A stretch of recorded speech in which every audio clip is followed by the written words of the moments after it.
what would you say is the number one attributing factor to reaching that goal each month? Well, first of all, when I started, I remember you telling me, when you started, SC10 was always your non-negotiable. And when I first started, I thought, well, I have no idea what that means, because shouldn't everything be non-negotiable? But then we talked more about how you should really have, one goal that was going to propel your business forward. And I knew if I could go for Success Club 10 every month, that everything else would happen naturally. So for me, consistency, I know we talk about it so much, but consistency is the absolute number one factor that drives my business. And my coaches and my friends and my family will all tell you the same thing. The consistency is what people see. Consistency in your personal journey, and you doing your workouts, and you eating the right food, and you drinking Shakeology. The consistency in your sharing that, so people can actually see what you're doing. The consistency of being there for your coaches, and the consistency of being there for your challengers. Showing up every day in those challenge groups. You've promised these people that you're going to help them with their programs and with their fitness, and to show up for them every single day and to do what you said you're going to do. Long after you said you're going to do it. You have to show people by example what is working for you before they're going to believe you. And the only way that you're going to be believable to people is if you're real. And you have to be real and authentic, and I talk about that all the time. You do, and that's definitely something that always stands out every time I look at your page. So how do you show people that you're real? What does real look like to you? And I think, I really want to speak to a lot of newer coaches and, coaches that are just maybe getting started on social media, or maybe you've been in the business for a while, but you're kind of stuck and you're not sure what you should be posting. So I look at, new coaches started my team, and, maybe they weren't big Facebook posters before, and they start their journey, and maybe they post a couple workout pictures, saying that I'm doing the 21-day fix. Maybe they post a picture of them in their Shakeology, and then they come up to the big announcement, like, hey, I've been doing this program for this long, and I've decided to become a Beachbody coach because I want to help other people. And they think that instantly, once they make that post, that every single person in Facebook in the entire world sees that post and says, yeah, she's doing it, I can't wait to join her. And then they get a couple likes, and maybe they get a couple messages from people they know, and they get excited, but then they think, well, I don't understand why more people haven't messaged me. I told people what I'm doing, don't they want to do it with me? And what they don't know is that most people probably didn't see it. And it's great that you do that, but you can't stop there. You have to be consistent with it.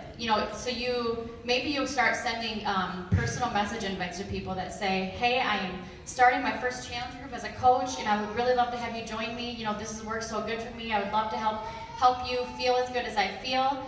And then, either they respond to you or they don't. And let's say maybe a week goes by, and they go to your Facebook page and say, okay, well, let's see what she's really doing. And they see maybe 2 days you posted something, and then 3 days later you posted something, and they think instantly, well, are they really doing this, or is that they trying to sell me something? Because if they don't see you doing it, you don't have to post it 60 times a day, but if they don't see you consistent on social media that you're doing it and that you have other people that you're helping, they're going to think that this is kind of something you're trying out because it's just another marketing thing, and you want to make money, you want to work from home like everybody else, and so they just don't think you're for real yet. And the number one thing that I've learned about people is that people, your challengers, so talking about finding challengers to join your challenge group when you start, people are absolutely petrified of failure. And, it takes a long time for people to be able to not only believe in you, but believe in themselves. I don't know how many times it had been, several months, and I have, prospective challengers message me and say, I've been watching you, or maybe I talk to them every month and they ask me questions like, do you have any sales this month? And you're like, yep, and can you tell me more about the 21-day fix? And you're like, it hasn't changed in the last 7 months. It's the same. Every time I tell you, it's the same.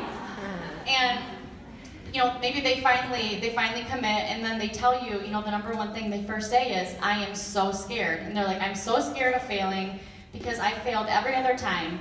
I've done diets, and maybe they work, but I go right back, and I'm so scared that I'm going to waste my money. I'm so scared that I'm going to look stupid. And, you feel for them because you felt that. We all feel that, that fear of failure. And so for people to get over that fear of failure and to go for it first, they have to see you doing it. They have to see that you're a real person, you did it, and you didn't do it for 2 weeks, you didn't do it for 21 days, you did several rounds, you've done months, you've been in this for 6 months. And once they see you're a real person doing it, they think, well, if she can do it, then maybe there's a chance for me. And then they go for it. And it takes time to build that trust. Absolutely. So you talk a lot about being real and authentic and about how important it is to you. So can you explain a little bit more about what that means for you? Yeah, so I think it's very important. We've talked a lot about this today. Other top coaches have talked about, how you have to be real and you have to share your story. And I think, especially being a new coach, we have so many awesome coaches to follow on social media, and we have the queen of duplicatable systems, Melanie, and we have so many resources at our fingertips, and it's so great. But I think it can be very easy when you first start. And I wouldn't call it laziness, I would just call it maybe you just have no idea what to do. You just do what they do. And I'm not saying that you shouldn't recreate the wheel. I want you to recreate the wheel and spend all your time doing something that someone else has already set up a process for. But I think we can so easily just say, I'm going to do exactly what they're doing and I'm going to be like them because they're successful. But I can tell you, firsthand experience, I am not like most top coaches, and I'm sure you aren't either because they're all different.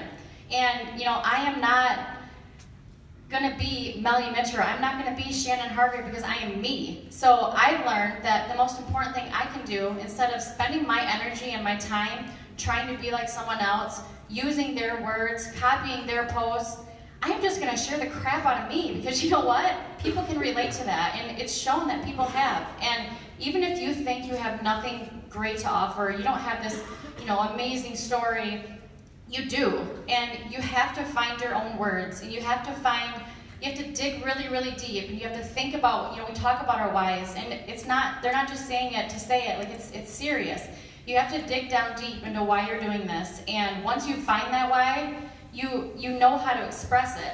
And just because it's not, I lost 70 pounds or I have a really, really bad past and I overcame it, doesn't mean you don't have a special story, because somebody relates to you out there. There are people that relate. And it's all about finding those people, and those people just want, people in this world, they long for connection. They long to relate to someone. And I've had so many people say, even people that have never liked or commented on anything on Facebook, and I run everything on Facebook, they'll say, I've been reading your blog for months, and you talking about your struggle with anxiety, I think it's so brave, and I've struggled with that too, and I would never know that you struggle with that because things just seem so easy for you on social media. It's that's what you want. You need that connection to those people, because then those people view you as a real person, and they think, okay, she does care, and she could help me. And it goes the same for coaches on your team. You want people on your team that are like you, that can relate to you, and they want you to relate to them.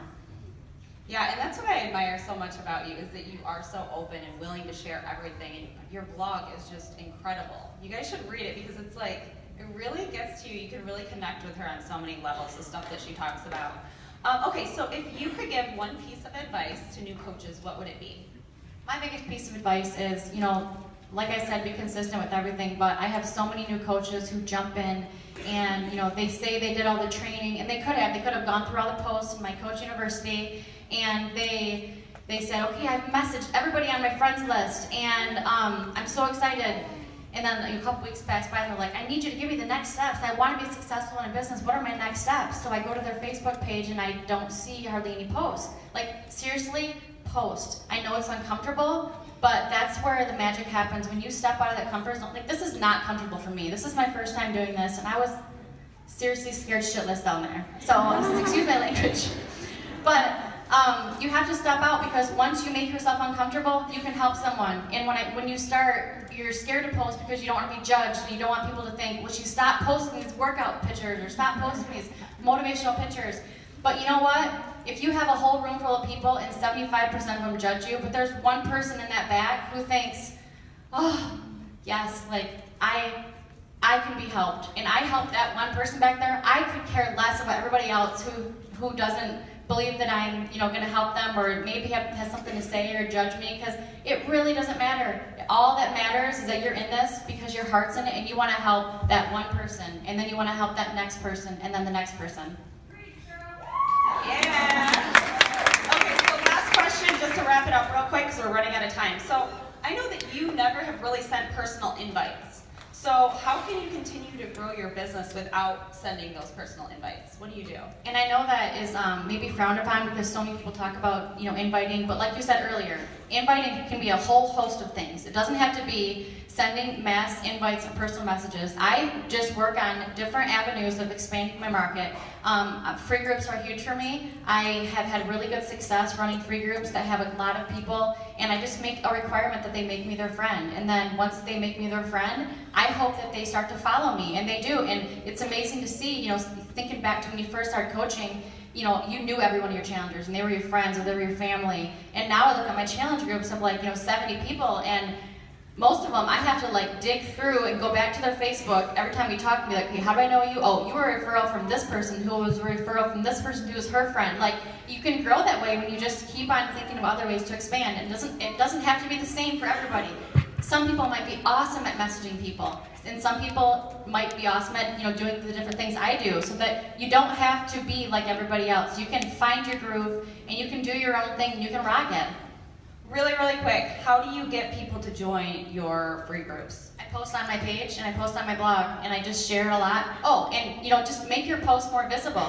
There's different ways you can make your post visible. You can, let's say I post a workout picture at 11 a.m. Well, my market's not really on Facebook at 11 a.m. because a lot of my market works. So I will go and tag myself in the photo 9 at night, because that brings it back up on the news feed. So Facebook has all these algorithms, and just think about ways that you can make your post more visible, because most people just don't see your post. So like your post, tag your post, share them, blog about it, share your blog. You can do Pinterest, you can pin up one of your pictures from your blog to Pinterest and bring people that way. So just constantly sharing and being consistent about it all the time. Don't post about your free group on Sunday and then say, well, nobody joined. Well, you can't post about it one time because most people didn't see it.